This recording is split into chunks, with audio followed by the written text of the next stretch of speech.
Pack Hunt, RABID States, Book 4. Written by Scott Medbury. Narrated by Adam Barr. Copyright 2023 Scott Medbury. Part 1. 1. Captain Crowley looked in horror toward the distant ridge as a single mass of rabid people poured down into the valley. It was like watching fast-moving lava flow, or a surge wave rushing inland from the sea. "I see dogs in there, too," said Teddy. He was right. Outnumbered, but loping along with the rest of the horde were the unmistakable, slinking shapes of malformed dogs. Apparently, they didn't have the taste for infected humans. Crowley wondered again where or how this goddamn virus had originated. It took him a few seconds to rouse himself and put on his leader's hat. "Dougie," he said, squinting at the mass, their movements throwing up dust clouds into the wind. "How long until... What's your best guess?" "I'd say they're in the ballpark of 4 to 5 miles away. They are moving quickly, some on all fours. I think that gives us an hour, tops." Teddy swore, and Josephine had gone pale. Crowley threw an arm out to stop them from rushing down from the watchtower. "Wait," Crowley commanded. "We can't sow panic among the survivors. They just voted to stay here, and some won't take kindly to being told we're leaving. Might see it as too convenient coming from us." "You think we have to go?" Teddy asked. Crowley gestured to the dark stain on the horizon. "Look how many there are, Teddy. The sheer weight of them will overwhelm the fences." "How do we convince them?" asked Josephine. Crowley pointed to the device Dougie held to monitor the rabid horde from the drone. "This. We gather them in the main hall as before, and then we show them. I want you, Teddy, and the other guys marking the doors. They won't like it, but I know if we have the civilians going rogue on us, this will quickly turn into a bigger shit show than it already is." Teddy nodded. "If it comes to it, they know how I voted. Maybe I can reason with them if it goes ass up." "Appreciate that," Crowley replied. "Now, let's do this. Nice and calmly." The four of them descended from the watchtower, their nerves rattled at the prospect of a horde of infected people. Suddenly, mutated dogs and bears and crazy militia groups didn't seem so bad. Josephine was upset and swearing under her breath as they descended. As the unofficial leader of the civilian survivors, she acutely felt the shock and distress this latest news would cause. Teddy talked quietly to her, managing to calm her, and Crowley noted again how effective a leader he had grown into since day one of the disaster. Once they'd run back from the watchtower, all four of them rounded up anyone they came across in and around the complex. Crowley interrupted a couple deep in passion, then a kid carving his initials into the wall, and eventually Carter, Dustin, and Stiles, who were all playing a game of cards out the back. Carter looked up at Crowley after slamming his hand down and cursing his bad luck. Captain? What's up?" "Main hall, ASAP." Dustin and Carter exchanged looks and started packing up their cards without a word, loyal to the order. Stiles stood, but was far more curious than the other two. "Something's wrong. What is it?" Crowley licked his lips and checked over his shoulder. He didn't want the civilians to overhear the problem before he could count on keeping the crowd control in full effect. "I'll need you to cover all exits discreetly and wait for my signal. We have a situation outside the perimeter. We have about 60 minutes, and we need to deliver the update immediately, along with a single unified response to said update. We can't afford any rogue behavior, not with what we just saw." Crowley observed the unspoken questions on the faces of his men and wiped the sweat from his forehead. "Screw it. We sighted a rabid horde. People, like the one who tore Chase's throat out. Heading this way about 5 miles out.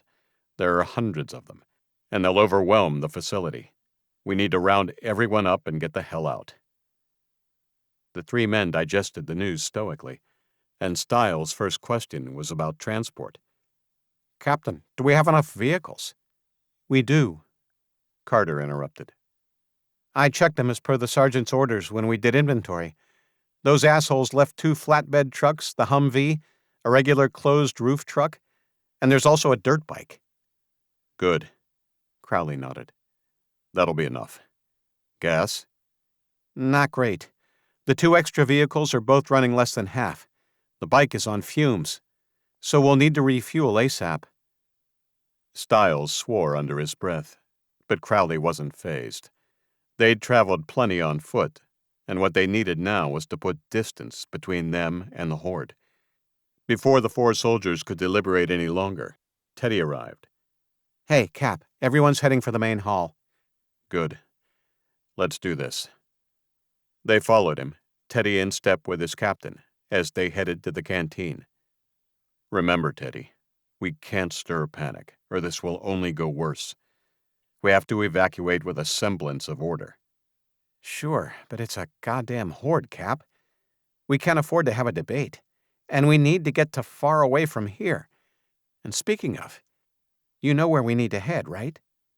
Crowley nodded. South Dakota. Yeah. I don't see a better option, said Crowley.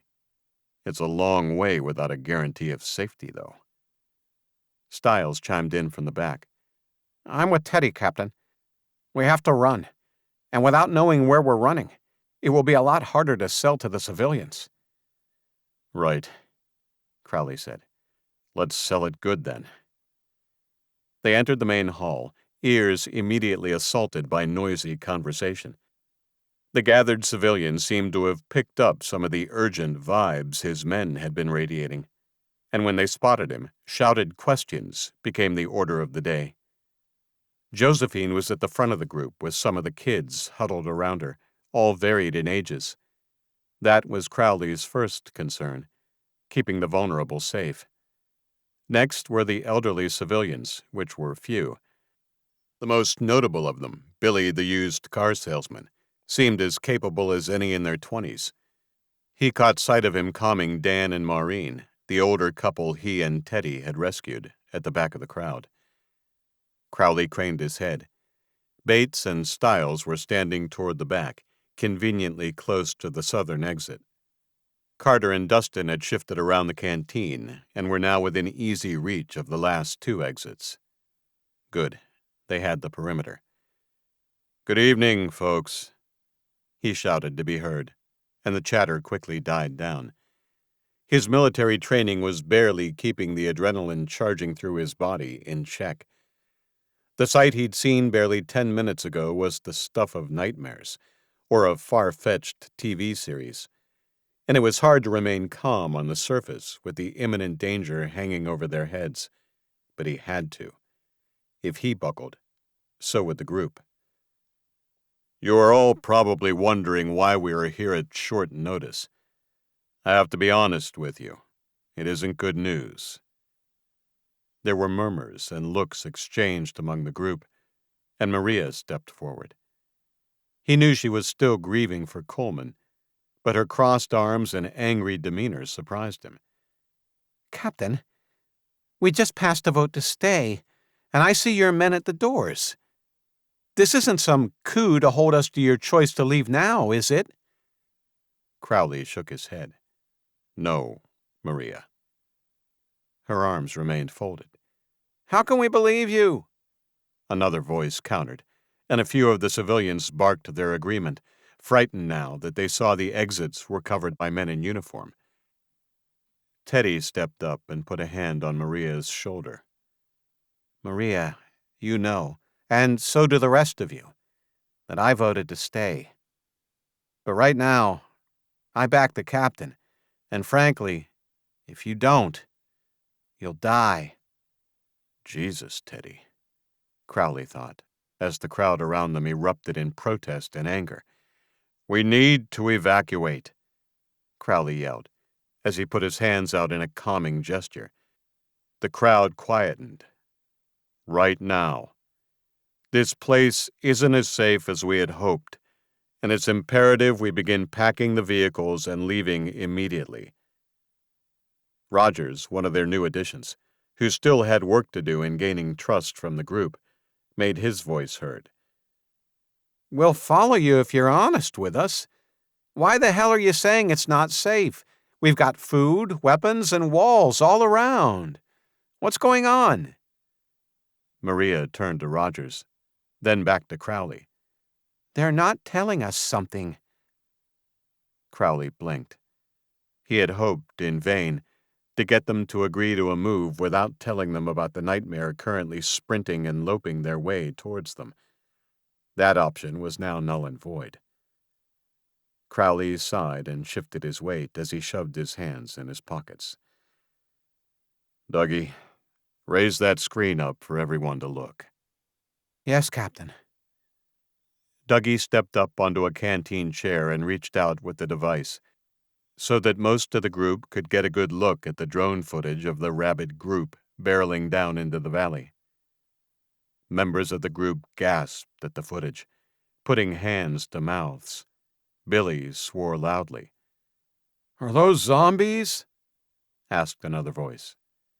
As you can see, Crowley's voice cut through the noise. There is a sizable group, a horde, of what appear to be people infected with Rabies 2.0 moving on this location at speed. We think we have 50 minutes or less to leave by road and put as much distance between them and us as we can. Can't we just gun the assholes from the towers, Captain? Billy suggested. Crowley smirked. I sure would be happy to do that. But given the sheer volume, we'd be out of ammo in minutes. We haven't had a close look at them, but the infected appear to be stronger and more agile, just like the infected animals we've faced. Scaling the fences will be no problem for them. You're trained military men, Maureen at the back shouted. We are. But we're but a handful now, and ill-equipped to turn this many away. We can't take that kind of risk, not if we can help it. So we evacuate now and live to fight another day. Where will we go? Our best bet is still South Dakota. Sioux Falls, to be exact. While they've declared a free state and a haven for all, there's no way they can fence off a whole state.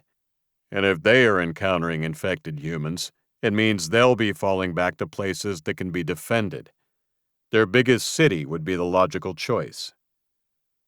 Murmurs and frightened conversation rippled through the crowd. But the footage seemed to have convinced everyone except for a few lone voices of dissent. Good. Almost there, he thought. Stage 1 was the convincing. Stage 2 would be keeping them safe on a long, arduous trip across multiple states and terrain that would afford them very little cover. Miles and miles of cornfields and flat, open prairies. Sioux Falls is our best bet, Billy said loudly to the crowd. And I trust Teddy with my life. If Teddy trusts the captain here, then I trust them all. Let's get our asses into gear. Let's do this, people, Josephine called. Those words from two of their own stamped out the last few dissenters, and Crowley nodded his thanks to them. It's settled then, Crowley boomed and signaled to his men. We begin evac now. Grab your essentials and we meet out front in 30 minutes. No delays. If you aren't there, then you get left behind.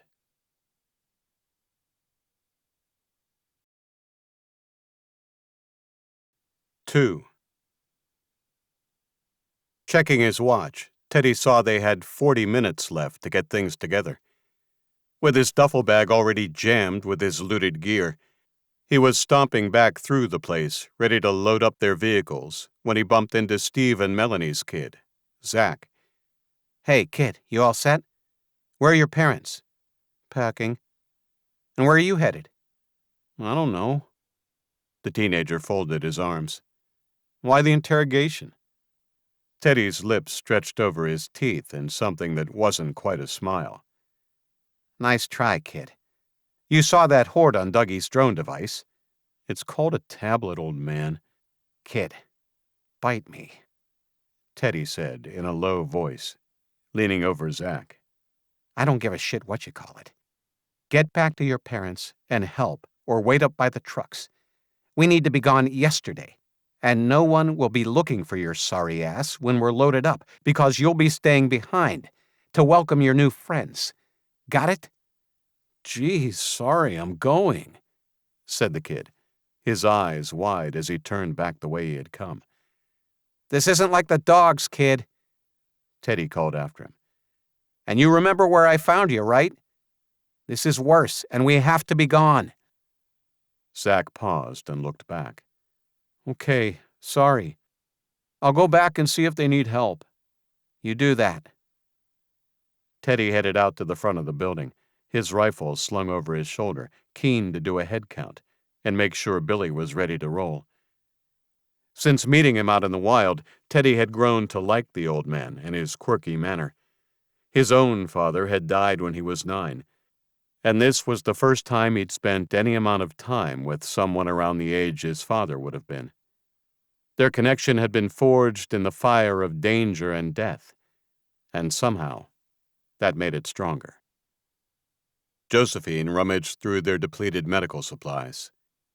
A lot of stuff had been destroyed in the battle for the prison, and as much as Dougie and Rogers were already pulling their weight, it would personally take her longer to forgive and forget.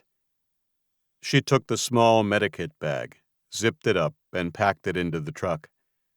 Done, she closed the flatbed door and turned to jog back into the complex to gather up the last of her things. They were told to travel light, but she had no plans on leaving anything crucial for their trip north. Teddy came through the door, carrying his backpack, and smiled at her. You good? He asked. Honest answer? Sure. I'm kind of pissed. What about? Teddy asked. Really, Teddy? He shrugged and grinned. Just being polite. When Josephine failed to laugh, his face fell a little. I know it's tough we have to leave again, but we're all in the same boat. Yeah, I know. Doesn't make me feel much better, though, you know? Misery loves company and all that. I hear you. Crowley emerged from the building and raised his eyebrow. You guys looking for a water cooler to gather around? Josephine rounded on him, and Teddy shook his head comically over her shoulder, urgently making a cut gesture with a thumb across his throat. Too late. What the hell did you just say? Josephine spat. Crowley dropped his bag and put up his hands in surrender. Just a joke, Joe. Chill. With jangled nerves, she was about to give him another mouthful when a burst of static from Crowley's comms interrupted. Captain, it's me, Dougie. They all looked up at the watchtower, where Dougie was waving wildly. She couldn't see his face, but somehow his whole demeanor screamed danger. The skin on Josephine's forearms and scalp goosebumped. What have you got? Over. Crowley barked into the mic. We've got less time than I thought, the young man yelled in a quivery voice. They're about a mile out. We need to go now, sir. Shit. Roger that, Dougie. Haul your ass down here. It's time we got gone. Over and out. You heard him. Get everyone loaded up, now. Josephine reached out and brushed her hand over Crowley's as she ran towards the entrance. There was nothing like the possibility of imminent death to smooth over feelings of anger. She sprinted through the entrance to the complex to find Maria and little Ed, hot on Teddy's heels. Quickly, the alarm was raised, and what had begun as an orderly evacuation quickly turned into a rout with the sort of panic and hysteria Crowley had wanted to avoid. Josephine did her best to calm and reassure those she ran by, telling them all vehicles were prepped and they just wanted to get a bigger head start. A few bought it, but soon Crowley, Teddy, and the others barking and shouting about the horde being right on their doorstep, lit fires of panic. Shit, she thought, skidding around a corner to the cell Maria had claimed for her and little Ed. How had things collapsed so quickly? How had refuge and safety been so firmly within their hands and so quickly taken? What sort of sins were they paying for from a past life? Hey, Josephine panted in the doorway. Maria smiled from the bed, almost done with cleaning up the cooing Ed. Her smile faded. what's wrong? What's happened? Nothing. We just have a little less time, is all. We've got to go now. Here. Josephine stepped in and helped Maria zip the bag shut so she didn't drop Ed from her hip. They're nearly here? Maria asked. Josephine nodded and ran a finger across little Ed's cheek. Closer than we figured. Do you have everything? Got all I really need here, she sighed and shifted Ed to the other hip. Let's go. Josephine led the way back up the corridors, past bleached white walls now peppered with bullet holes and blood splatters. I'm fine from here, Joe, Maria said when they reached the foyer. You go back and make sure everyone else is good. Okay, Josephine said. I need to check the kids are all out. Yep, I'll see you there. Don't be long. The two hugged quickly and parted ways, Josephine breaking into a sprint as she headed back into the complex. Dougie knew he needed to bring the drone back down. They had all the intel that would do them any good now, and it was best to conserve its batteries. Slowly, he brought it down toward the tower and collected it in his shaking hands. Gotcha, he breathed with relief as the propellers slowed to a stop. Gingerly, he folded sections of the drone back in on itself and tucked it into a wide duffel bag. Secured and with plenty of room to house the monitoring and control devices, he slung the duffel bag carefully onto his back so he could maneuver down from the tower. He couldn't resist one last look. There, across the open, grassed valley floor, the approaching horde was close enough that he could vaguely make out the ones in front. Most were loping on all fours, others on two in a strange, jerky run. Most were misshapen and malformed, with elongated limbs and terrifying faces. But others looked like regular people, with yawning, blood-stained mouths. All were fast, much faster than was natural. The sight chilled Dougie, and he bustled out of the tower, down the access route, and began running his way through the facility towards the entrance. It was after rounding a blind corner next to an access stairwell with little natural light that he skidded to a stop to avoid a collision. Ah, damn. Sorry, Josephine? Dougie saw Josephine was red-faced and panicked. Seen the others? She asked him. Others? The kids! The others! Dougie blinked and realized he'd been slow on the uptake. No, sorry. I just got out of the watchtower. I haven't seen anyone. Shit. What's wrong? Someone missing? No, she said, and started to move down the hall away from Dougie. I just have a bad feeling. We haven't rounded everyone up, and I don't want us to leave anyone behind. Sure, I'll tell Captain Crowley. You do that. Josephine turned and vanished down the hall. He continued to make his way, large duffel bag shifting uncomfortably on his back, toward the main entrance hall. When he got there a few minutes later, he made his way to the closest truck, a flatbed that the Weasel and his crew had kept parked out back. As he stomped his way towards it, he passed the kids and other civilians Josephine had gone back for, but he was in such a bother with what he'd seen and the obsession with keeping his drone safe that he didn't even register. Dougie reached the truck and slid the drone bag in carefully next to a few boxes of supplies under the bench that ran along the left side of the flatbed. When he was satisfied it was safe, he turned around. Crowley appeared, holding 2 rifles by their straps. He held one out to Dougie. "Load these up." Sure thing, sir. "You did good," Crowley finally added, and thumped Dougie's arm. "If not for that warning, we'd be overrun with barely half of us ready to go." Just doing what I can to make up for things, you know? Good. It's a start. Dougie slid the guns in, next to the place he'd slotted the drone, and suddenly recalled what Josephine had said to him. Oh, hey, Captain? Crowley turned at the rank call, eyebrow raised. Josephine. She's gone back into the facility. Said she's gone to get the kids. Told me to tell you. Crowley swore, looked at his watch, and swore again. God damn it, woman. Dougie shifted uncomfortably. I can go back in and... No, he commanded. Help get everyone on the trucks and tell Stiles and Teddy to get the trucks started. We have less than 3 minutes. Got it. Crowley sprinted back towards the facility. He stopped by Billy's truck, the vehicle he would be traveling in.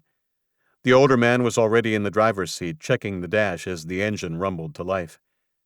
In the back, he also spied 4 civilians jammed in tight, with others climbing in the back. Hey, I've just given word to the rest of the others. Everyone's ready to go, most vehicles loaded. Did any of you see Josephine? She's not with Maria? Asked Billy. No, Crowley growled. Maria's in the Humvee with Dustin and Carter, with Ed and the other kids. Crowley slammed the door of Billy's truck. If I'm not back in 2 minutes, go without me. Not waiting for an answer, Crowley sprinted back into the facility, reaching for the handgun at his waist. Jackson and Stiles met him at the doors, their own guns drawn. We heard, Stiles said. Let's sweep this triple time to find her. Crowley nodded.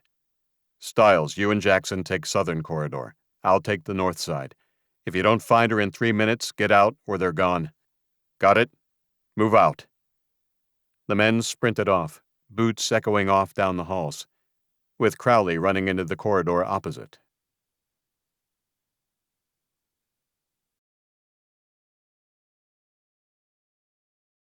Three.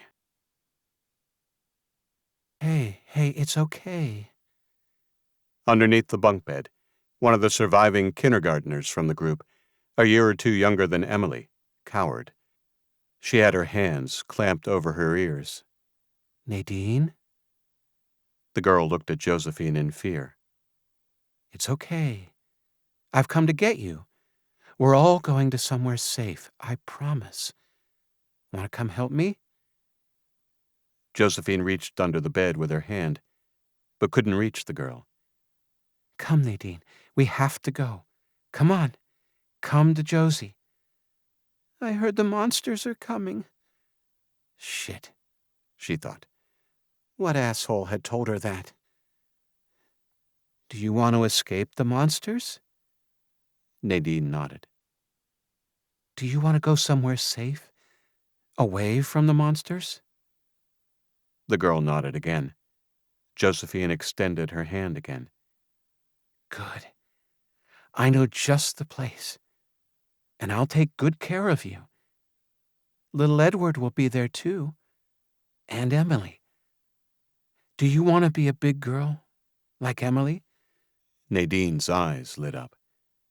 She's my friend, but I couldn't find her. That's okay. Let's go find her. Come on, take my hand. Nadine reached out, her fingers inches from Josephine's. But a sudden bang, the sound of smashing glass, from deep in the facility, made them both jump. They were out of time. Josephine didn't wait a second. She lunged forward, jarring her shoulder on the bed frame, and grabbed Nadine by the wrist, yanking her out from underneath the bed with a yelp. Sorry, kid, but we have to go. The girl was only 4 or 5, small enough to pick up and carry, but heavy enough to be some effort for Josephine. She squatted and hefted Nadine onto her back. Piggyback would be the best means of escape, faster and more ergonomic than trying to carry the girl in her arms. Hold on tight.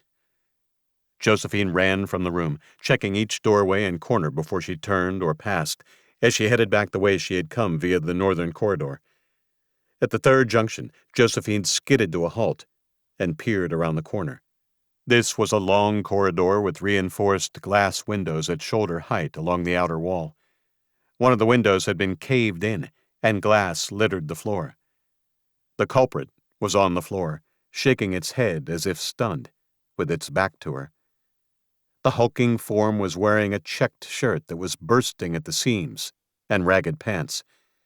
It was on all fours, and as she watched, it examined one of its bleeding hands, as if trying to work out how it had been hurt.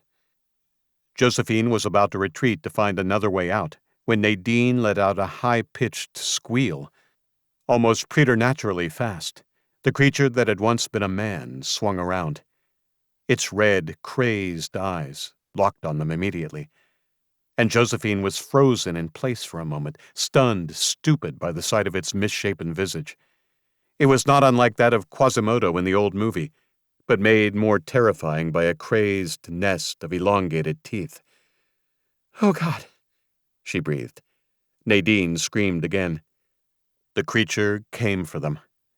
But luckily, the blood and broken glass caused it to slip and slide before it was able to gain any momentum. Josephine turned and ran double time to the nearest door along the corridor. Locked. She tried the next one as the sounds of hands and feet pounded the linoleum floor, accompanied by a ragged growling. Locked. Shit. Shit. Nadine was crying, her panicked grip strangling Josephine to the point that she started to see motes in her eyes. She got lucky on the third door and threw it open, throwing Nadine from her shoulders before lunging to slam the door shut. She grabbed the nearby chair and wedged it under the handle before backpedaling into the room. And not a moment too late. The creature crashed into the door, causing it to shake in its frame. Josephine ran to the chair and added her weight to it. There was another tremendous crash, and the door bulged visibly, sending Josephine sprawling to the floor, staring at the chair, praying for it to hold. Another loud crash. Another.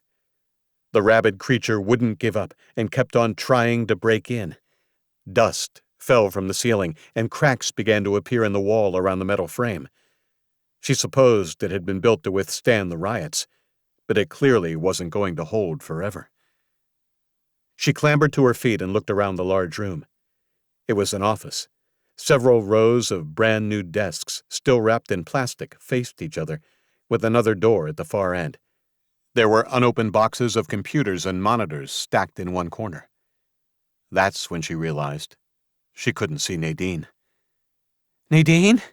she called, running between the desks, ducking down to check under each one. Under the fifth, she found the girl. She was cowering in a ball, shaking, and more terrified than she had been under the bed. Hey, sweetie, it's okay. It's me. We have to keep moving, honey. We have got to keep away from the monster. Come on." Her soothing voice, though peppered with shallow breaths, calmed Nadine enough to slowly edge back out from her hiding spot. "Good girl." Nadine hid behind Josephine's legs and stared at the door they had come through. It was hanging on by one hinge and the lock now. She turned to the gray door on the other side of the room. "Where do we go now? I'm scared." "It'll be okay. Come on, climb back on up. We'll have to do this a bit quieter than I figured. You got that? Quieter? Yeah, sweetie. We have to be really quiet, like a game, so the monsters don't hear us. Think you got that?" She wept softly.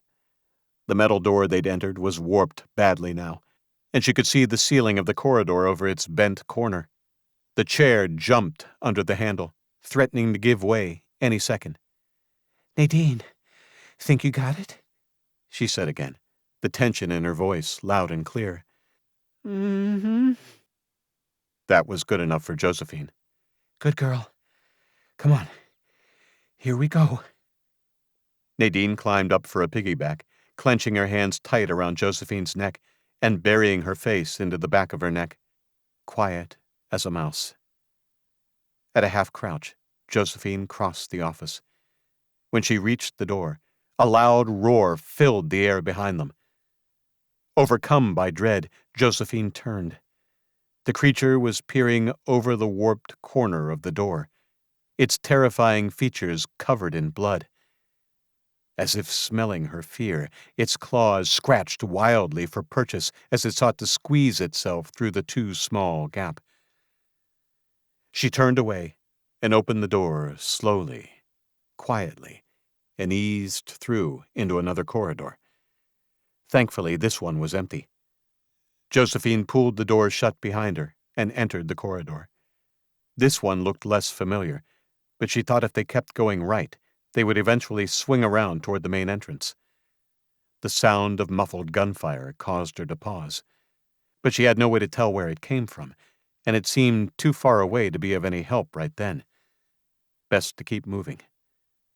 Still crouched, heart racing and blood pumping in her ears, Josephine moved one step at a time, measuring her breathing and keeping her eyes alert for any other movement. At the far end of the dim corridor, she spotted two lumbering dogs that she hadn't been able to spot from the doorway, sniffing and clawing at a plastic bag on the floor. Without panicking, she hugged the wall and took a few more paces before ducking into a recess that housed an empty water cooler and a pot plant. There she waited, putting a finger to her lips so Nadine knew to remain silent. The fastest members of the horde must already be here, she figured, knowing that meant the rest wouldn't be far behind.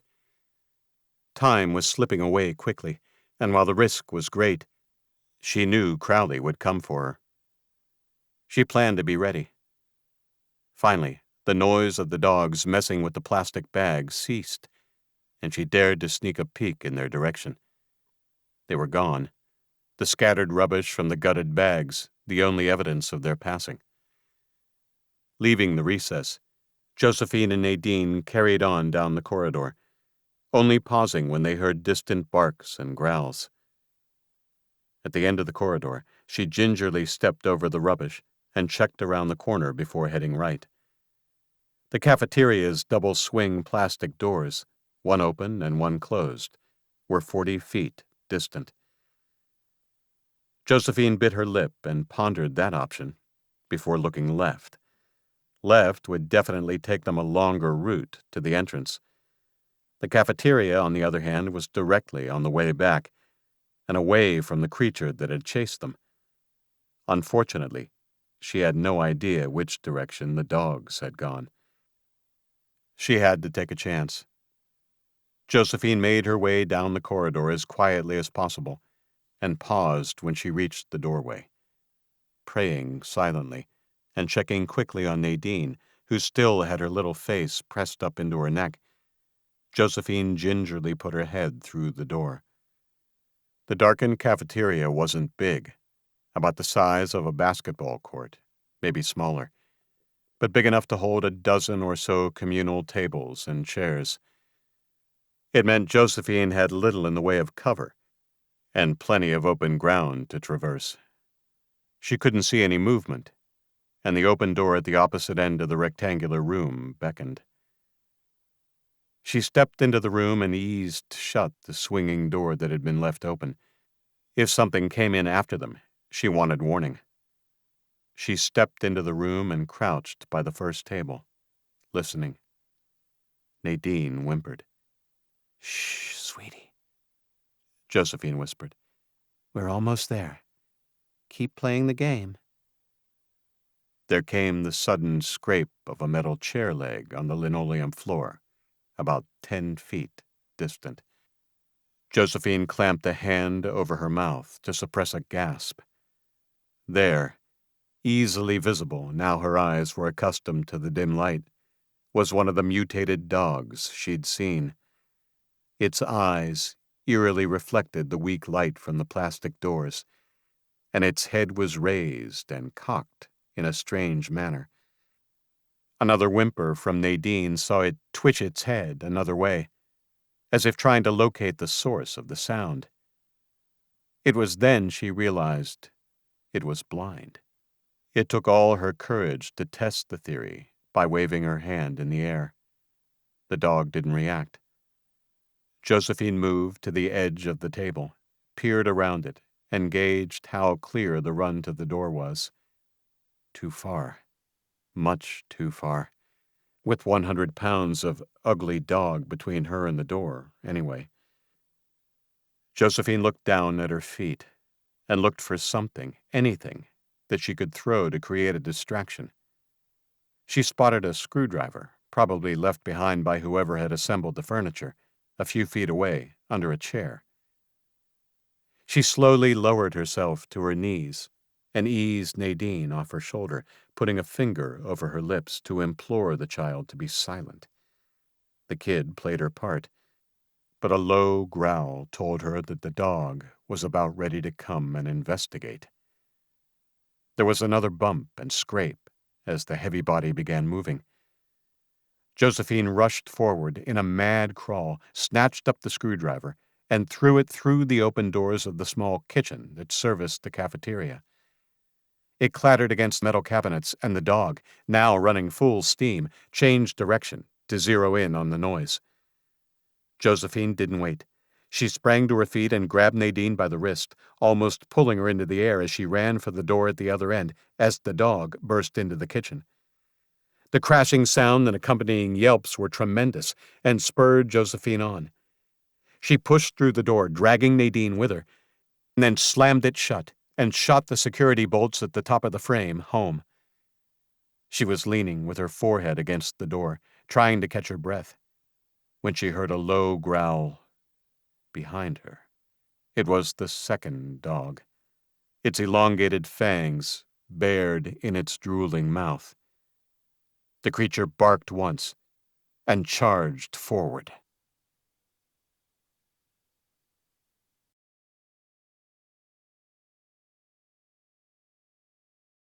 Four. Crowley kept his gun raised at all times as he quickly navigated his way along the corridor, checking offices and cells as he went. He was 75 seconds into his search and had come across no one. He had just passed one of the passageways that veered off towards the outer walls when he heard the sound of breaking glass. Crowley quickly doubled back, stopping at the corner to ensure it was clear before beginning to slowly make his way down the passageway towards the corridor, barely lit by the fading sunlight which ran along the perimeter. He was only halfway along it when the high-pitched squeal of a child, followed by the roar of God knows what, spurred him into a run. He slowed as he got closer, his gun raised to eye level, and turned the corner, sweeping his gun from side to side. It was empty, apart from smears of blood and broken glass on the linoleum. Crowley quickly broke into a jog when he heard another roar, followed by a loud thud. He followed the trail of blood until it disappeared around a corner, which he paused to peer around. That's when he found himself staring down the iron sight at one of the horde. Half person, half rabid beast. It was on 2 feet, pounding and smashing at a metal door. Its fang-filled mouth snapped open and shut, as white froth and blood bubbled at its lips and dribbled down its scarred chin. Holy shit, he breathed. As he watched, it became more frenzied, clawing away at the door, its face pressed to the gap it had made in the top corner. Whoever had screamed, and he had to assume it was a child, was in that room, and this thing was seconds from getting through that door. Crowley wanted to make sure he didn't miss, and slowly made his way towards the frenzied creature. This was different from the recon drone shots Dougie had shown them. This was up close and personal, and Crowley could smell the stench of it. 20 feet away, he stopped and planted his feet. "Hey, ugly!" The creature turned its head from the door and locked eyes on him before dropping to the floor onto all fours. It was hungry and ready. Crowley squeezed the trigger just as it lunged toward him. His shot caught it in the shoulder, narrowly missing its head. There was still an entire hallway for it to traverse, so Crowley spread his feet, exhaled, and pulled his trigger twice in quick succession. The second hit its other arm, but the third missed because it dodged the goddamn bullet. Eyes wide at the speed of the creature, Crowley cursed his decision to switch to single shot and squeezed off 3 more shots in quick succession. It dodged 2 more, but the third struck it dead center in the chest, causing it to screech in agony and rear up on its legs. Teeth bared, Crowley charged forward before it could get in motion again and shoved the muzzle up under the creature's lower jaw. He pulled the trigger. Brains, skull fragments, and blood blew out of the top of the creature's head, and it fell back with a heavy thud. Crowley stepped over it, noting the details of the mutated man with horror. Jesus Christ. You poor bastard. Reaching the door, he finished the job the beast had started, kicking it down and causing it to fall into the room with a metallic clank. "Josephine?" Almost as if answering his question, he heard barking and screams from far in the facility toward the south section. Crowley was quickly on his feet, gun ready, and keen to regroup with Jackson and head there straight away. With these beasts already making their way in, it meant the slower pack of the horde was only minutes or even seconds away. Wiping the blood from his face, Crowley stalked forward, reloading his clip as he went, ready for whatever came his way.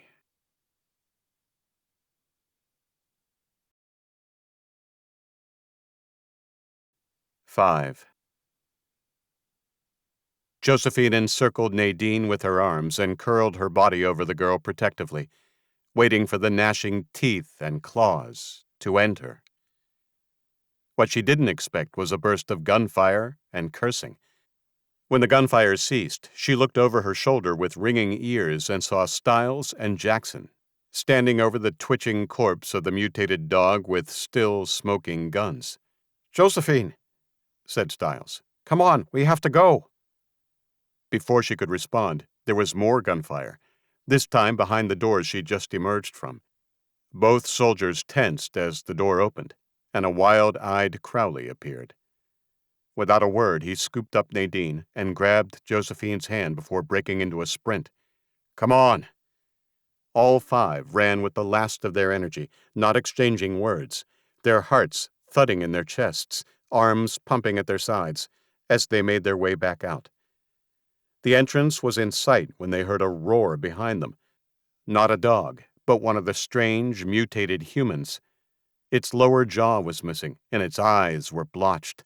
Its ragged body slicked with blood and grime, jerkily loping after them on all 4s, as fast as a greyhound. "Come on, faster!" Crowley urged, as they closed on the entrance to the prison, where the escape vehicles were hopefully still on standby. Stiles swore, and Josephine risked a look back over her shoulder, where she saw more of the nightmarish horde appearing. Jackson skidded to a stop and took down the freak with the missing jaw, before resuming his run to the doors. "We have to make it. We have to make it," Josephine chanted breathlessly over and over. Even carrying the child, Crowley was the fastest of them, and first to crash through the doors into the open air of the courtyard. "On the trucks, quickly!" Josephine clambered up onto the flatbed truck. Crowley passed Nadine to her as Stiles and Jackson began mowing down the mutants that now flooded through the doors. "Get going!" Crowley roared, firing off shots as several rabid creatures burst from the windows. Crowley turned, sprinted up to the trucks, and positioned himself to give covering fire. That's when he noticed another figure springing in his peripheral vision. He was about to shoot at it when he realized it was a soldier. Cooper. Where the hell had he come from? Stiles and Jackson arrived, and Cooper was about 10 yards behind. He yelled for them to move their asses. Josephine and the others could only watch helplessly as the vehicles began to pull away, the wheels churning up gravel. She could make out Stiles sprinting after her truck, downing a rabid dog with his pistol as he got close, the canine's head practically exploding from the impact. Finally, he caught up and leapt onto the flatbed's side where she and another civilian helped haul him in. Crowley jogged backwards towards Billy's truck, still shooting, and screamed for Jackson and Cooper to get aboard the truck.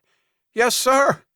yelled Cooper, only a few feet behind Jackson as he was hauled up by the wrist, just as a hulking figure loped in from the darkness beyond the illumination of the headlights. Josephine screamed a warning, but it was too late. The creature tackled Cooper to the ground, and its nightmarishly wide jaws clamped around his head and bit down, crushing his skull as easily as a vice crushing a walnut. "No!" Josephine screamed as his squad mates peppered the creature with bullets. Cursing, Crowley sprinted for Billy's ram. Crowley was angry. He reached back and clawed one of the XM5s they had been fortunate to pilfer from the militia group. He opened the passenger door and stood up, putting his head and torso out of the vehicle, his side wedged against the sill to give him enough stability to raise the weapon and aim it behind them. "Captain," Billy yelled from the driver's seat. "get back in." Crowley wasn't going to just let it be. No. They were going to have to pay for Cooper's life. Closing one eye, he looked down the dark road, barely illuminated by the waxing moon and the lights from the facility, and emptied his first clip into the stampeding horde pursuing them. He dropped about a dozen with the first clip, then reached for a second. He slotted it home and started to pick off the leaders with more precision. They were the faster movers who were almost keeping up with the truck as it barreled down the side road, heading toward the main interstate. "Captain, please," yelled Billy. "You're just wasting ammo. We're out of danger now." He didn't want to stop, but Billy was right. Now that he'd picked off the front runners, the group chasing them was falling back further and further, while the bulk of the rest were swarming over the facility like ants over a block of cheese in the grass. He climbed back in and pulled the door shut. "Thanks for getting us out of there, Captain," said Maureen behind him, putting a hand on his shoulder. "I'm sorry I argued when you tried to tell us about the danger. If I'd—" "It's fine," he said. "Captain, you did all you could," Maureen's husband said, noting Crowley's hunched shoulders. The captain didn't look up from his hands. "Did I?" "You did," said Billy. "No one knew that horde would be on us like that. You saved our asses." "I should have made the tough calls sooner." "Captain, Ed, you know that's bullshit." Crowley didn't respond, and the voices in the truck fell silent. "So," said Billy, a half-hour later. "South Dakota, huh? I've never been, so that will be a first." "First stop is Kansas. Anywhere we can restock and refuel." "Sure. Know the area?" "Know it? Not at all. But I know it's flat, which will give us plenty of warning if danger is approaching." "Think there's more out there?" Zach asked from the back. The teenage bravado he'd displayed to Teddy earlier seemed to have been shocked out of him by the near disaster. "I don't know. But we'd be naive to say we've seen the last of the infected." Zach chewed the nail of his right thumb, which his mother gently slapped away from his mouth, and said, "Yeah, I think there will be more. If it's spreading, then there's gotta be more. Right? Right?" "Let's hope the horde was a one-off," said Billy, noting the wide eyes of Dan and Maureen in his rearview mirror. "Until now, it's only been rabid dogs and animals, so it could have been just one group of people in the same place, infected when they were attacked, like a freak accident." Crowley noted Billy's efforts to keep everyone from panicking. But the truth was, none of them had any idea what waited for them down the road they'd just taken, figuratively and literally. "I hope you're right, Billy. I hope you're right."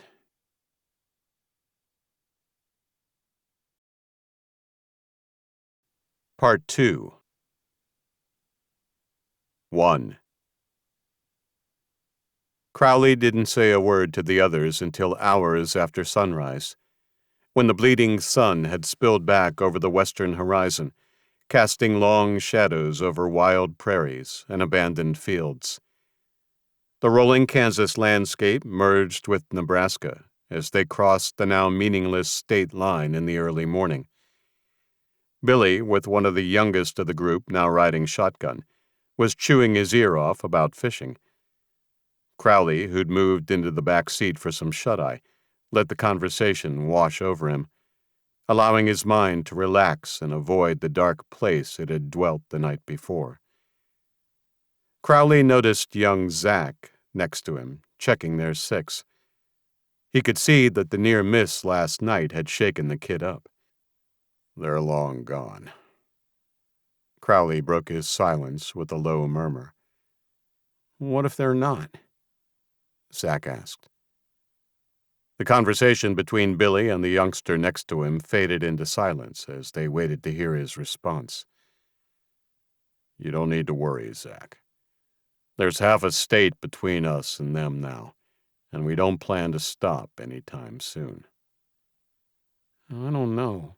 I'm telling you, kid, Crowley snapped. Zach bristled at his tone and glared at Crowley with dark eyes before turning his eyes to the road ahead. Good, thought Crowley. Better to be pissed at me than in constant fear of danger behind them. They'd face new danger soon enough, and energy would be best saved for that time. For now, they all needed to keep it together, not just his team. For Crowley, Nebraska seemed as flat as Kansas. But as the sun rose high into the pale blue sky, the grassy fields on either side of the empty road seemed greener than they had in Kansas. Billy, let's pull over. I don't know about you, but I need to stretch my legs. Sure thing. You read my mind.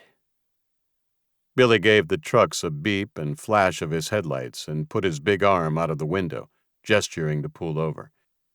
The message followed up the chain, and the 3 trucks and the Humvee rolled on into the right bank over hard-packed dirt, coming to an easy stop. Crowley jumped out as the rest began to pile out of the trucks and took a few steps before stretching his spine. He was rewarded with a surprisingly loud crack. Oh, sweet Mary. A man laughed behind him, and Crowley turned. Feeling your age, Captain? Mancini laughed, as he also stretched. He was a tall son of a bitch, with a neck that had no business being as long as it was. I guess I am. Billy joined them. Yeah, good call on the pit stop, Billy rumbled. Sorry, I get a little carried away. Used to make long drives all the time, especially back in the day. It's fine. You're due a break from driving, too. We're doing well considering the gas situation. I'll go check on the others, Crowley replied. Kinda went to shit last night.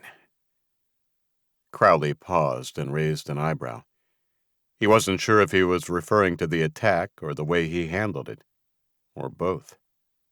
You did what you could, and we got out, Captain, said Billy. It could have been much worse, so don't take it too hard. I won't, Crowley said, and gave the older man a pat on the shoulder. Glad to have you with us. And he meant it. Easing out a few kinks in his legs and shoulders, Crowley walked up the road toward the rest of the group. There was lots of talk and even a few peals of laughter. Crowley was again reminded just how resilient human beings could be. Dustin was busy checking and tying down the sparse cargo they'd managed to throw in the night before. Mancini, from the side, had walked up an embankment to get a view of their surroundings. Crowley spotted Teddy with his arms folded, listening intently to Josephine, who was talking quietly to him. He wandered over, enjoying the light breeze and the sun on his face. Nothing like a near-death experience to make you appreciate the little things. Teddy stood up straight and saluted when he spotted Crowley approaching. At ease, Teddy.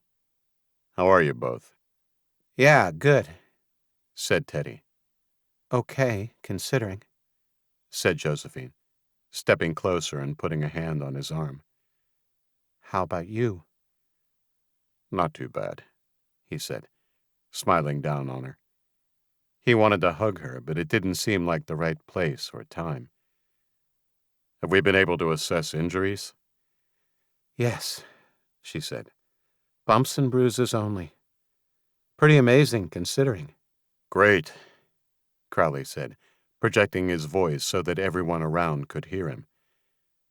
We'll stop for half an hour. Take your toilet breaks, have something to eat, and then I want the drivers to swap as we head out. Great job, everybody, on getting us this far. There were mumbled responses. The entire group was obviously tired. They needed more than a pit stop. They needed beds and more food than they were going to get. Crowley was sorry he wasn't able to give them that. Not yet, anyway. Hands on his hips, he surveyed the fractured group, which now came in at just over 20 heads. With 4 vehicles, they would be screwed if they lost one, but he knew that was probably going to happen sooner rather than later if they didn't find fuel. Crowley gathered the drivers that were about to be relieved for a debrief on the fuel situation. Billy, who had been driving the Ram, Teddy in the old Ford flatbed, Dougie, to his surprise, who had led the charge for the Chrysler, and Bates, who had been leading the convoy in the Humvee, carrying Maria, Little Ed, and as many of the other kids as they'd been able to pack in. They all came back with about what Crowley had expected. The Humvee had a quarter tank of gas left, whereas Billy's Ram came in second with a fifth, and the 2 other trucks, both on empty. Think these can get us 30 miles? Crowley asked Dougie and Teddy, who had been second in the convoy. Dougie shrugged. You know me, Cap, Teddy smirked. I can always get a little more out of my ride. Crowley rolled his eyes. Well, the way I hear it is the ride doesn't last long at all. Yucca, yucca. They both laughed at the confused look on Dougie's face before Teddy sobered. Sure. In all seriousness, I think we can do the 50. Give or take. I saw a sign back there. Blue Creek. 23 miles? I saw it, too. It should have a gas station, and if we have no luck there, hopefully we can procure more vehicles or siphon gas. Sounds like a plan, said Teddy. He left them to it and looked around for Josephine. She was holding baby Ed and talking quietly with Maria, who had taken off her shoes and was scrunching her feet in the soft grass by the Hummer. He didn't want to disturb them, so instead he made his way up the embankment to join Mancini, who was scanning the horizon with binocs. From the top, all Crowley could see for miles in every direction were fields. See anything? Crowley asked. There's one farmhouse northeast of us, he said, pointing. I said a road that leads to it will be ahead about 2 miles. There was a pause. Then Mancini lowered the binocs and spat out. This fucking place. What's up, Private? Really need me to tell you that, Captain? Crowley was taken aback by the private's tone. Mancini kicked a rock down the verge and turned to leave, but Crowley grabbed him by the arm. Mancini, spit it out, Crowley said firmly. The kid turned to him, eyes wild before dropping his gaze. We thought we had it bad before the apocalypse with the shit that was going on. Then Rabies 2.0 came, and we thought it couldn't get any worse. I don't even know if my girlfriend is alive. Now the horde? People turning to fucking monsters? What's the point in trying? Sooner or later, we're a meal for some freak with 4 legs, or 2. Mancini pointed down to the kids playing between the trucks. They're nothing but dog food. Lower your voice, soldier, Crowley growled, propelling Mancini down the embankment so the hill was between them and the rest of the survivors. Crowley got in Mancini's face. The last thing I need right now is a soldier feeling sorry for themselves. We still have a mission, and that mission is to get these civilians to safety. I won't permit you or anyone else on my team to risk that by fucking up morale or starting a panic. Got it? Mancini dropped his gaze. Yes, sir. It's just like any other op or mission. We just have a new enemy, and with each new enemy, we gather information. Right? Mancini took a breath. Right. And then what? We inform our strategy based on... Correct, Crowley barked. You know exactly what it takes. I've seen you, so don't go all pity poor me, Mancini. There's not a soul amongst these survivors who hasn't lost someone, so suck it up. We have a job to do. Once it's done, you can bury yourself in a bottle or eat a bullet, if that's what you want. Mancini's jaw clenched, and he looked at Crowley before turning away slightly, but not before his captain noticed tears welling in his eyes. Yes, sir. Sorry, sir. Crowley put a hand on his shoulder. Listen, kid. You don't have to be a robot. Emotion is not a weakness, it's a relief valve, and we all show it in different ways. Mancini nodded. You good? The younger man took a deep breath and stood up straight. I'm good, sir. Okay, good. Let's get these people rolling. The two soldiers marched back up the embankment. Crowley understood the mental impact of war. Hell, he'd felt it himself the previous night. It's how you got past it that made the difference. Too often he'd seen comrades in the old life lose their way, letting things consume them until they spill out in unhealthy ways, either hurting them or the people around them. He decided as he walked back that he'd take more notice of the men and their behaviors. It was something he'd let slide until now. None of them could afford to have someone going postal at the wrong time. Crowley sent the order to get back into the trucks for destination Blue Creek. He double-checked Mancini. Thankfully, he seemed to be back to his normal self. He looked down at the ground, at his boots, and for the first time noticed a fat droplet of blood. His mind flashed to the previous night, and suddenly he was back outside the facility, firing his rifle, the air smelling of cordite, smoke, and blood. In slow motion, he saw Cooper's eye bulge in terror as the rabid creature bit down on him. With his heartbeat sounding loudly in his ears, Crowley bent over and tried to wipe the blood off his boot. The voice of someone behind him barely registering. Hey, anyone home? Ed? Huh? Said Crowley, shaking off the spell and turning to find Josephine. Are you okay? She asked, her eyes glistening with concern as Crowley clearly tried to get his bearings. He looked back down at his boot. The blood was now smudged into a smear and had taken on a brownish hue. He inhaled and put his arm around her shoulder. I'm good. Just tired like everybody else. Hopefully we can rest in this little town. Let's get them moving. She nodded, looking no less concerned at his attempt to comfort her. Walking her to the flatbed, he raised a finger into the air and spun it around. The engines roared to life.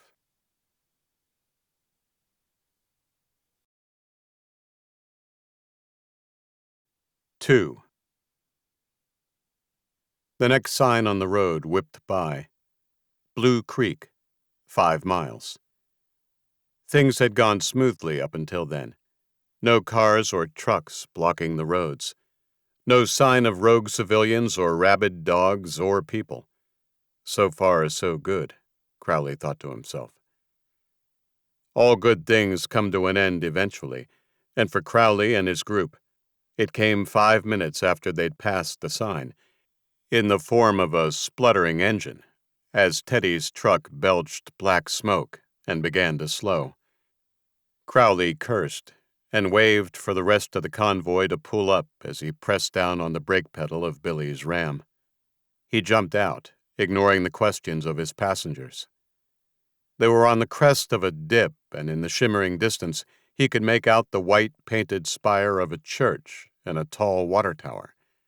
So close. He walked quickly over to Teddy's vehicle. "What have we got, Thaddeus?" Teddy popped the hood, rearing back as more smoke billowed out, coughing and waving his hand. "Overheating, maybe? I don't like the color of the smoke, but I'm not the mechanic." He looked past Crowley's shoulder. "Hey, Dustin! We got a smoker!" Dustin was over by the truck hood in a few seconds, probing in and around the wiring and plugs in the hot engine bay, the metal ticking as it slowly cooled. Teddy and Crowley watched on, intermittently checking on the group as they milled around the other vehicles, stretching and chatting, and making sure nothing threatening was rearing its head on the horizons. Dustin finally straightened, his face sweating. "Good news and bad news," he grunted, and wiped his hands over his pants. Crowley peered into the engine. "Oil?" "Yep." "So it needs oil?" Dustin nodded. "That's the good news." "What's the bad news?" Crowley asked. "We don't have any. It might make another mile tops once it cools right down, but no way it'll make it to town before the engine grinds itself into oblivion." Teddy shook his head. "Great. We need recon of Blue Creek before we roll in anyway," said Crowley. "It needs to be quick, too, so just a 3-man team. Teddy, you'll take Dustin and Mancini." "My ears are burning." Mancini came up behind them, flicking one of his knives in and out of its handle, head cocked. "What's the mission, Captain?" "Recon of that town," said Crowley, pointing into the distance. "And come back with oil, and fuel if possible, just a jerry can." "Yes, sir," Mancini and Dustin said. "On foot?" Teddy asked. "Yep, we need to conserve every drop of fuel. If worse comes to worse and you don't find oil, we'll load all of the civilians in the remaining vehicles, and the rest of us will hoof it. But that's worst case. I want you back in 3 hours tops. We have about 5 hours of daylight left." He let them get to their preparations and went back to the other trucks to relay the news, telling the civilians they could rest in the vehicles or take the opportunity to eat and stretch. "We'll be here for a while, but the delay will be worth it once we all get into town without the need for some of us to walk 4 miles. Keeping it light with just their weapons, Teddy, Dustin, and Mancini gave Crowley the promise of a quick recon. Teddy led the way up the road for a short way, Mancini in the middle and Dustin at the rear, before they took a sharp left into the field and moved at an easy 8-minute mile jog. Ahead, they crossed a ditch and continued up over the next field. By the time they'd clocked in half an hour, Teddy could feel his sweat building up on him good and knew the next 2 miles would remind him to go back to his morning running routines. Before they had completed the 4th mile, which Teddy had marked at 35 minutes, accounting for the terrain and a few small detours, they had come up to a heavily overgrown grass field, which looked to be about a 1/4 mile before hitting some small houses. To the right, closer to them than the few houses, stood a water tower. Further east from the tower, nestled among the trees, were some farmhouses and a warehouse. Around it, the ground was clear, just packed earth and asphalt. Teddy gave them the signal. He would climb the water tower for a visual, and the other two would quickly check the farmhouse. With Dustin and Mancini jogging low across the ground, Teddy watched them slowly branch off to approach the farm from 2 directions while he approached the water tower. Within a few minutes, he'd reached the base. He took a few minutes to get his breath back, then climbed the ladder to the small platform at the top, the unexpected breeze cooling the perspiration on his face. Right, let's take a peek, he said to himself, and took his rifle off his shoulder before kneeling and putting the telescopic sight to his eyes. Teddy scanned Blue Creek, sweeping east to west and back to the east. He made out the main avenue running through its center and noted the usual row of stores, bars, a library, a hall, and further north, the church and more houses. Further east, he found what he was looking for, a gas station with an auto shop. Gotcha, he said. Let's hope you've got the good oil. There were no signs of life in Blue Creek, four-legged or otherwise, which was an added bonus. He stood up and shouldered his rifle again as he looked over to the farmhouse to see how Mancini and Dustin were doing. He saw Mancini entering the rear door. Dustin was already inside.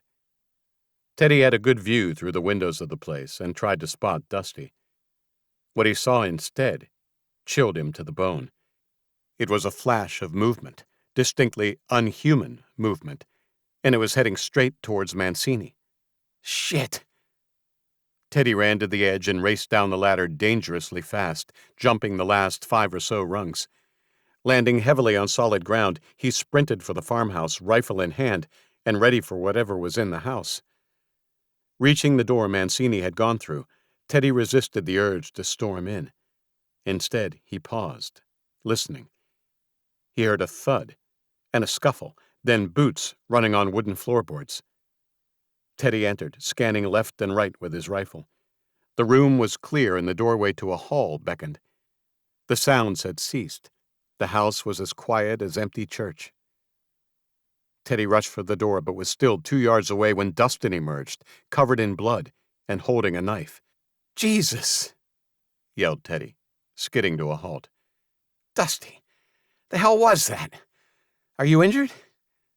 Dustin shook his head and pointed over his shoulder. Ahmad from the basement. Took us by surprise. Teddy froze. Mancini? He's in there. He's fine. I'm good, Sarge. Mancini called from deeper in the house. Good, he exhaled. Just one? Yeah, Dustin panted, clearly tired from the fight. Just one. Nothing else? Nope. The place looks cleaned out, like most places we see. Everything's stripped. Mancini is just checking the basement. Teddy called Mancini up. I found a gas station. Let's not waste any more time here. Mancini was also bloody from their encounter with the dog, and confirmed he was uninjured. They passed the dog on the way to the front door. It was smaller than most, skinny to the point of emaciated, and not deformed. I don't think that dog was infected, Teddy said, taking in the slashed throat and stab wounds on its torso. Well, we didn't have time to take his temperature, Sarge, snarled Mancini. I know, said Teddy. Poor bastard was just someone's pet, probably locked in the basement to avoid the infection and then forgotten about. Come on, he said. Let's get this done. The gas station yielded results, and they headed back with 2-gallon containers of Chevron motor oil and a 5-gallon plastic jerry can of gas that someone appeared to have prepared but never taken, which Dustin had found sitting on the floor of the shop. Teddy took it out of his hand. I'll carry this the first mile. You guys take one each of the oil. Dusty, carry my rifle. We'll swap up after a mile. Yes, sir. They started their run back to the group, Teddy immediately regretting volunteering to carry the sloshing jerry can on the first leg.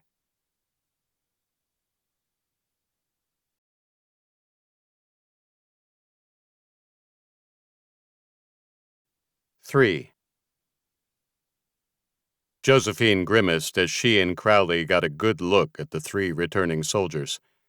All 3 looked beat, but it was the blood on the lower-ranked men that caused her reaction. They aren't bit, said an exhausted-looking Teddy. Do you mean they aren't bitten? She said, her mouth turned up at the corners. Teddy rolled his eyes. Yeah, Teach, that's what I mean. What's the sit rep, Teddy? asked Crowley, ignoring the banter. Teddy briefed them on the mission to town as Dustin got to work putting the oil in the truck engine. Crowley clapped Mancini on the back after he'd finished talking to Teddy. Meanwhile, Josephine had gone with Teddy to placate the civilians, some of whom were worried by the blood on the two men and what it might mean for the impending journey into town. "You good?" he asked Mancini. "Yes, sir." "Good work on taking out the threat quietly," he said, loud enough for Dustin to hear. "No sweat," said their resident mechanic from under the truck. "Wasn't even infected." "Still, we can't take a chance. So well done to both of you." 10 minutes later, Dustin rolled up the tubing he'd used to top up the oil and climbed out from under the truck. It wouldn't go far, but Mancini had split the fuel and the jerry can between the two vehicles that needed it most. "That should do us," said Teddy, coming over as he wiped his hands on his pants. "I've topped up the radiators. I figure we can refill all of the drinking water canteens and bottles when we get into town." "Good," said Crowley. "Dustin, what do you think? Will this thing get us into town?" "Well, it's old as hell, and it's not regulating its temperature too well, so we'll need to keep an eye on it. But the oil change should last us to where we're headed." "Nice work. Okay, let's roll on to Blue Creek." The convoy of trucks slowly came to life, engines revving, and a sense of relief passed through the group. The prospect of being safely behind walls, even for a brief time, was a cheering thought to everyone. Back for another turn behind the wheel, Billy pressed play on the truck's CD player. An American Pie by Don McLean sounded through the speakers. Crowley tapped his foot to the classic as Billy sang the chorus. Soon, everyone in the Ram old enough to remember the tune was singing along, too. By the time the song was finished, they were entering the Blue Creek city limits. When they reached the center of town, Crowley directed them to park in front of the town hall. Once they were settled, with engines off, they split up into parties of 6 or 7. Crowley and Stiles took one. Teddy and Billy took another. Mancini and Dougie took the third, with Dustin, Carter, and Jackson leading the fourth group. With no plans to leave quickly, and plenty of exits afforded to them, they each went into a house in the street which opened onto Main in front of Town Hall. They were all big, double-story places, and looked to have been well kept before the town had been abandoned. Once the soldiers had checked their designated houses, the civilians were allowed to enter. There was plenty of daylight left in the afternoon to give them time to clean, eat, peel out of old clothes, and search for anything new in the abandoned abodes. By late afternoon, Dustin, Carter, and Jackson's group had unearthed a trove of supplies that had curiously been hidden out of sight in a shed behind their chosen house. After they had finished stacking the cans of ready-made meals, fruit, condensed milk, and boxes of cereal onto the table, Josephine and Maria began to divide it amongst the other parties. "Looks like some good stuff." Crowley narrowed his eyes. "Make sure they eat the cereal first. We'll take the canned goods with us. It wouldn't hurt for some of us to do a thorough look into some of these places, to make sure we've picked this place clean." "Worried we missed something?" Dustin said. "No, but it's better to be thorough." "Agreed." "Good shit," Crowley said. "Fancy a walk?" "Sure. Who else do we want?" Crowley pondered. "I want Carter to stay with Jackson, but we can take Teddy, and I think we should take Dougie out, too." "Anything about old Jackson got you irked, Captain?" Crowley thought about airing his doubts about the reliability of Jackson, who was, until recently, a deadly enemy, but didn't want to fan the flames of suspicion if it was not warranted. "No, just rotation. Jackson will come on the next one." "Right." He knew Dustin knew that was bullshit, but it was what it was. With young Dougie, it felt different. He couldn't explain it rationally, but sometimes things came down to a gut feeling, and his gut feeling was that the kid was like a loyal puppy. Once the food had been distributed, Crowley made his way to the house next door and found Teddy snoozing on a recliner in front of a black TV screen. Hey. Crowley shook his shoulder, and his friend startled awake. Sorry, soldier. We're going on a short scouting trip, then you can sleep all you want. Where's Josephine? Teddy groaned and swung his feet onto the floor. Upstairs. Why? Crowley was already gone.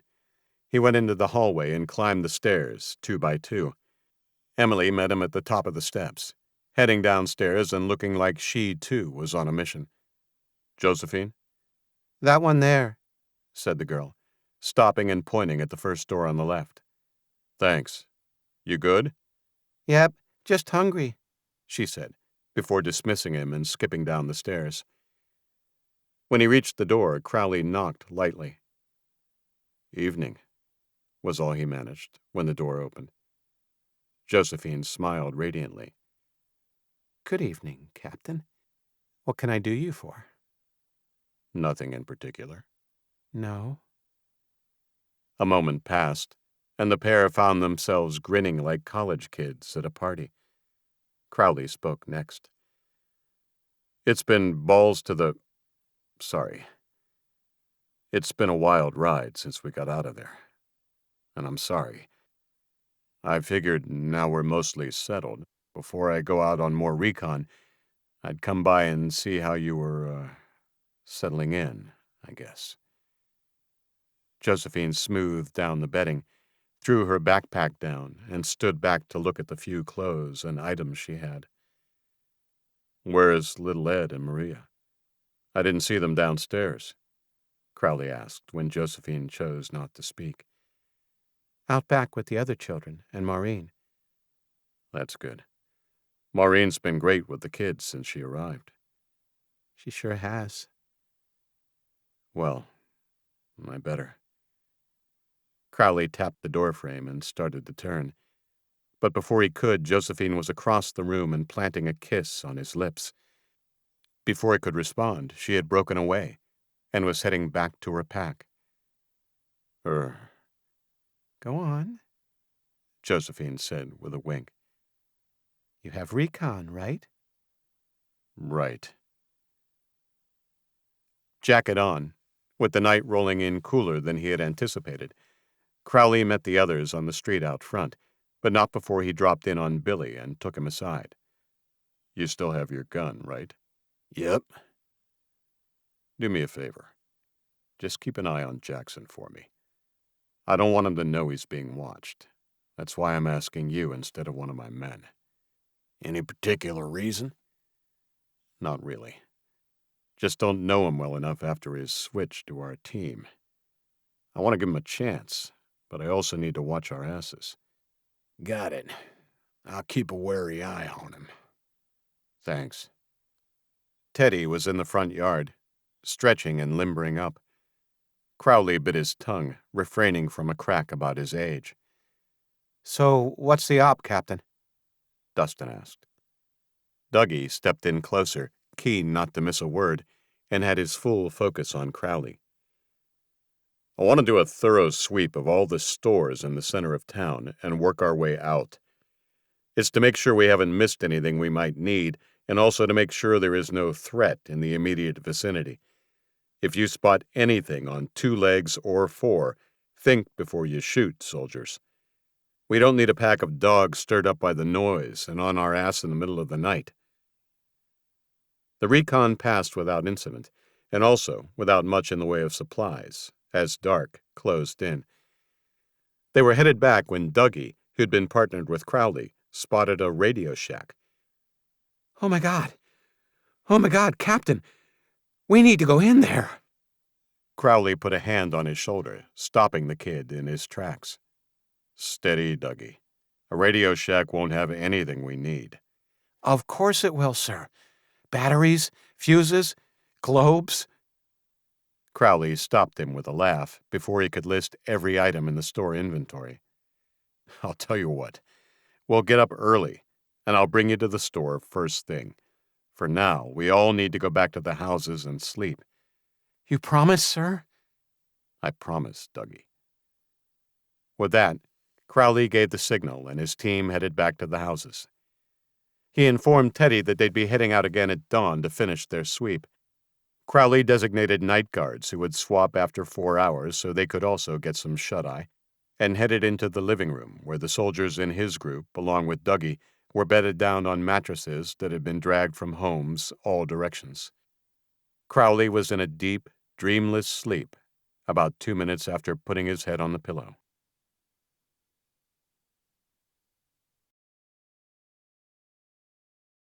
Four. The insistent hand shook Crowley's shoulder, even after he'd shrugged it off at least 3 times. Finally, his eyes snapped open. "What the fuck? Oh.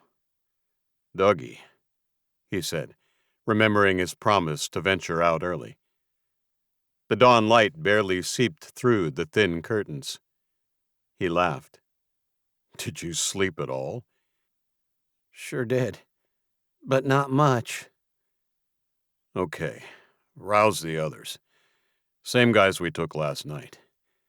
They'll do some more scavenging while you and I are raiding the radio shack." Once the teams had assembled outside, Crowley went into further detail, telling them to split up, do a final sweep, and grab anything of value, and then loop back after 90 minutes, when they would debrief and start prepping for the next leg of their journey. "Loud and clear, ladies?" Crowley barked. "Yes, Captain," they all said, Dougie replacing Captain with Sir, which earned him a shake of the head from Teddy. Crowley moved west with Dougie, and they entered the radio shack with the captain in the lead. He gestured for Dougie, whose eyes were wider than a housewife at a Black Friday clothes sale as he looked around the darkened store, to stay put. "Clear," he said a few minutes later. The store was empty. "Have at it, young man. Don't max out the card, okay?" "Pardon, sir?" Crowley laughed again. "Nothing. Go for it. You have 30 minutes. Dougie rushed forward, unfolding a canvas sack he'd pilfered for just this purpose, and headed for the shelves. Almost faster than Crowley could keep track of, Dougie began sweeping items into his sack.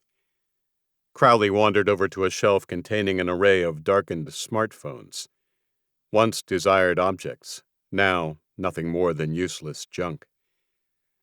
A pop from outside caught his attention. For just a moment he thought it was a firework. Then he remembered when and where he was. "Wait here," he ordered, and ran to the front, his gun at the ready. He paused at the door, his shoulder to the door jamb, and glanced quickly into the street outside. Another pop. Gunfire. Shouting and yelling. Then he saw Dustin and Teddy sprinting to cover behind a wall, firing behind themselves. From the street further down, Crowley could make out Carter and the others approaching, shooting in the same direction Dustin and Teddy had. "Shit. We've got to go, Dougie," Crowley barked. No answer. Cursing, Crowley ran back to the studio and found Dougie staring at a glowing CB radio, static crackling from its tinny speaker, his eyes wide, the mic hanging limply in his hand. Empty battery packets littered the floor. Crowley was about to yell for Dougie to move it when a voice broke through the static. "Calling all survivors. This is Safe Haven at Sioux Falls. We have capacity for 20,000 more refugees.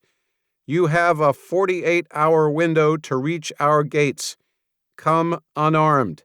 Come now. You will be protected."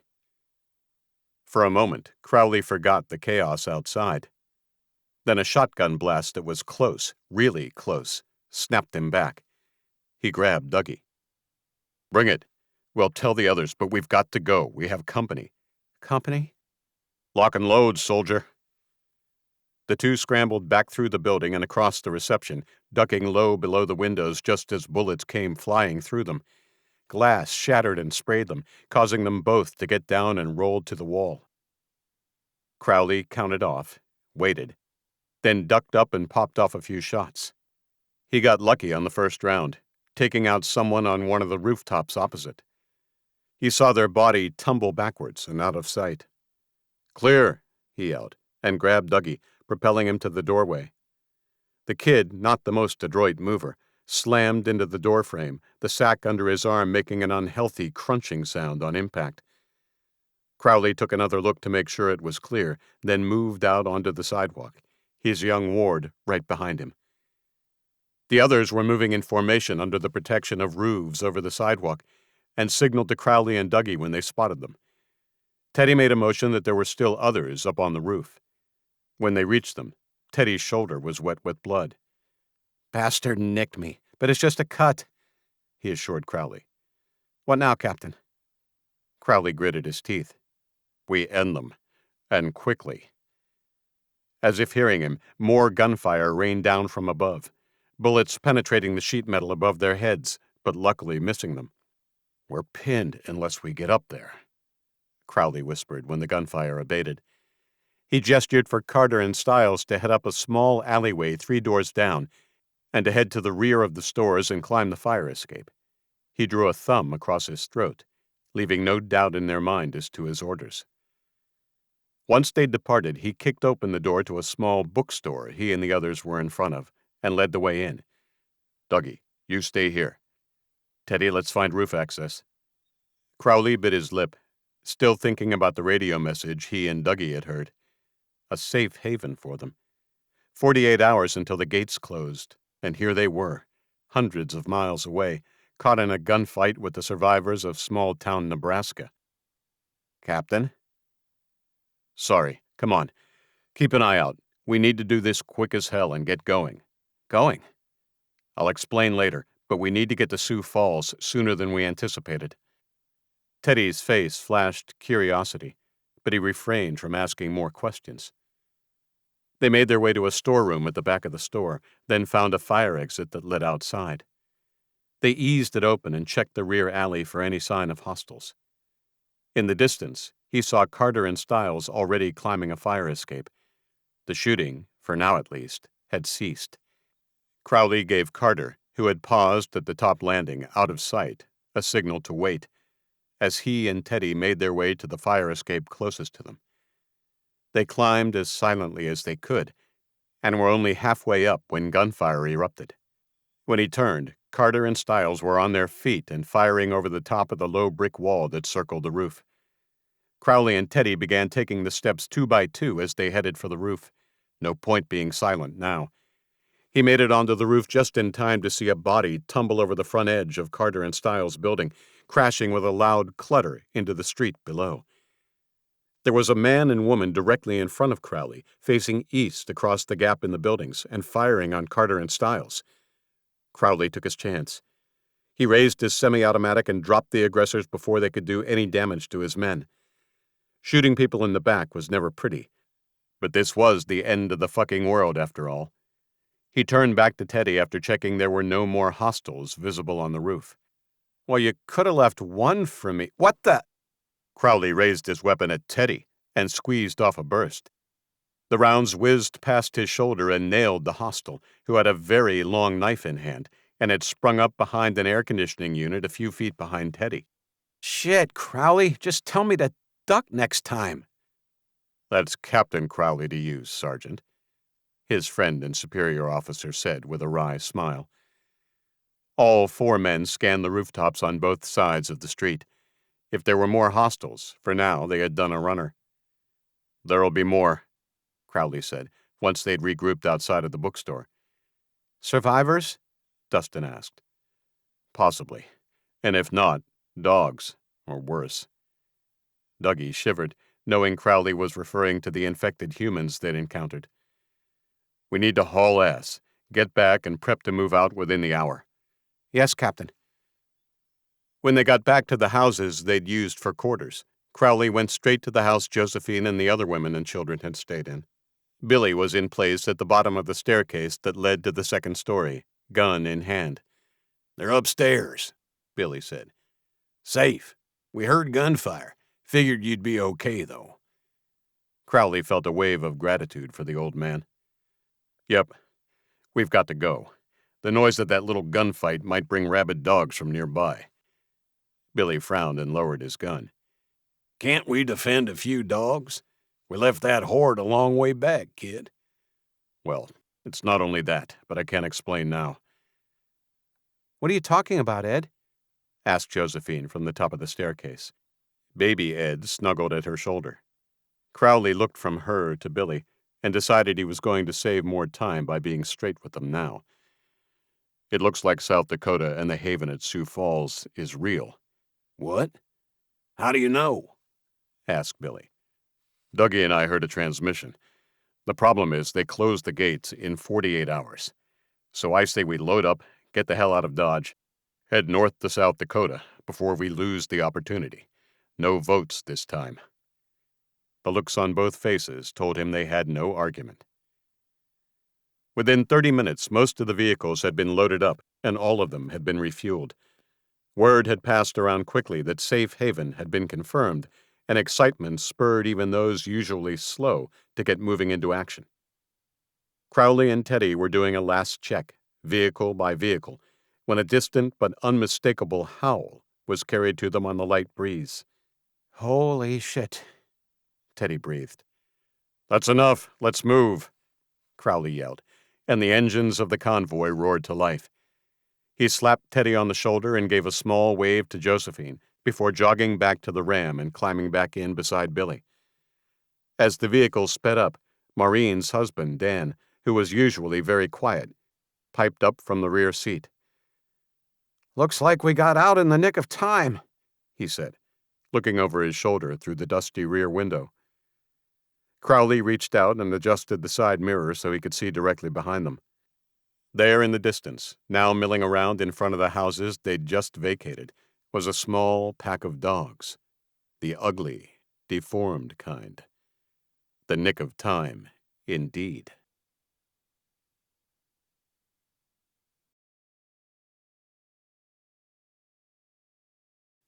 Five. Crowley jerked from a light sleep as he felt the truck begin to slow. Sorry, son, I need to piss, said Billy. My prostate ain't what it used to be. He'd already flashed the vehicles in front, and one by one the convoy eased their way onto the side of the road before coming to a stop. People piled out of the vehicles in the late afternoon light and made for the bushes. Apparently, Billy wasn't the only one who needed relief. Crowley, on edge still despite his nap, walked to the rear of the ram and looked back in the direction they'd come from. The road was long and flat, and there was no sign of the dogs they'd spotted behind them as they left. On their side of the road there was a long line of trees, 2 deep, a windbreak, and beyond that, miles of cornfields. Relaxing just a little, he realized he needed to take a leak too. He moved to the side of the road and stepped behind a tree to go himself. The talk from the group was muted. Obviously, word about the near miss had passed along, and he could feel their tension mounting as each minute passed. Crowley had barely finished his business when he heard a familiar sound carried upon the wind. Christ! It was barking, coming from the cornfields to their east, beyond the line of scrubby trees he'd just taken a piss in. Soldiers, form a line in front of these trees. Josephine, Billy, get the rest of the civilians on the truck. Stat! Crowley joined his men. Keep your eyes peeled. They're in the cornfields. Alert me the second you see those stalks rustling. Got it? He pulled out the small pair of field glasses he carried in his utility pocket and put them to his eyes, quickly scanning the tall, densely packed corn rows. The men had made a line between the field and the convoy and stood at the ready. The barking grew louder, then stopped. Crowley shifted his weight, exhaled, and turned to each of his men. Movement, Cap, Teddy began at the same time Little Ed began to cry behind them.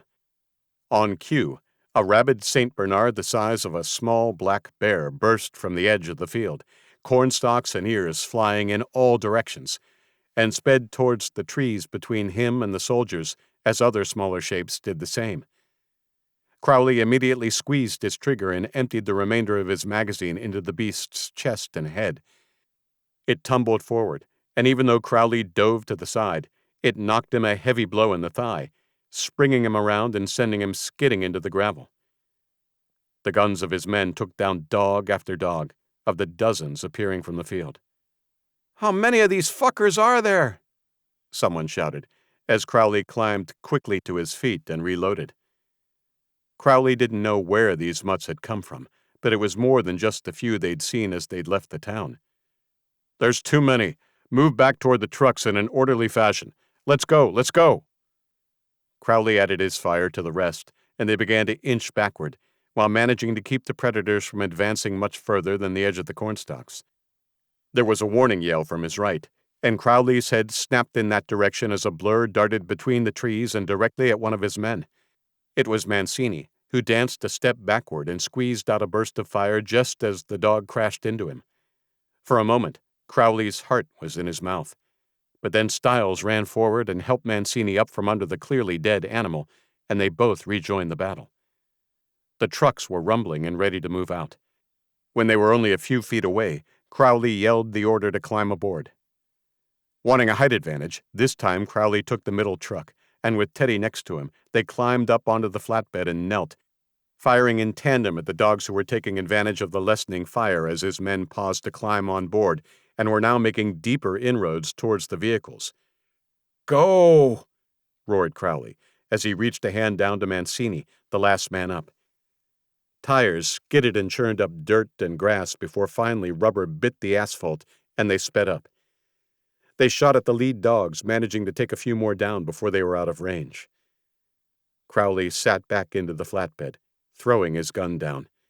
The disappointment of knowing the brief fight with the dogs had almost certainly depleted the ammunition they had left from Blue Creek was offset by the fact that they hadn't lost anyone.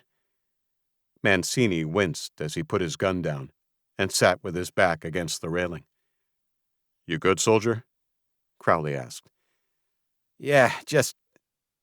He pulled his hand away from his side and revealed a wet patch of blood next to his abdomen. "I think I got hit." Crowley wasted no time and scurried to the front of the flatbed to retrieve a first aid kit. Teddy left him to it and began to move around the flatbed, making sure the civilians and the other soldiers on the truck were okay. "Lift it up," Crowley commanded. Mancini weakly began to wrestle his shirt up. To his right, one of the younger civilians he hadn't spoken to much, a young woman with short hair and wide, frightened eyes, sat watching with concern. Crowley figured if he kept her busy, she would do better for it. "Here," he said to her, the wind whipping across them colder now, causing her to shiver. "Hold these while I see to this." "Okay," she managed, and took the bandages from Crowley. Crowley turned back to Mancini and shook his head. "Look at you," he said, trying to make himself heard over the gusts of wind. "How many times have I patched you up over the years, huh?" "Lost count." "You sure have. Now lift." With Mancini not being much help, Crowley wrestled with the shirt until he had it completely peeled off. Focused on the wound on his side, he could see it was a clear gunshot. "Lean forward," he said to Mancini, and held his weight when he did to check for an exit wound. Sure enough, he saw it. "Lucky. It went straight through, so I'll do what I can until we can get Maria to see to it properly." Crowley used tissue to dab away the excess blood, soaked the gauze in some bottled water, and pressed it tight to the wound. Then he asked Mancini to hold it while he took another wad of gauze and pressed it to the exit wound. "Bandage?" he asked of the woman, then realized he didn't have a name. "Sorry, what's your name?" "Lucy." "Lucy." He smiled and held out his hand. "Thank you." He took the bandage that had been partially unwound and threaded it around Mancini's middle, around and around, as tight as he could. Then, when he was satisfied, gave it a jerk, causing Mancini to wince, and tied it off. Once he was done, he sat back and noticed his handiwork. "There. Good as new, soldier."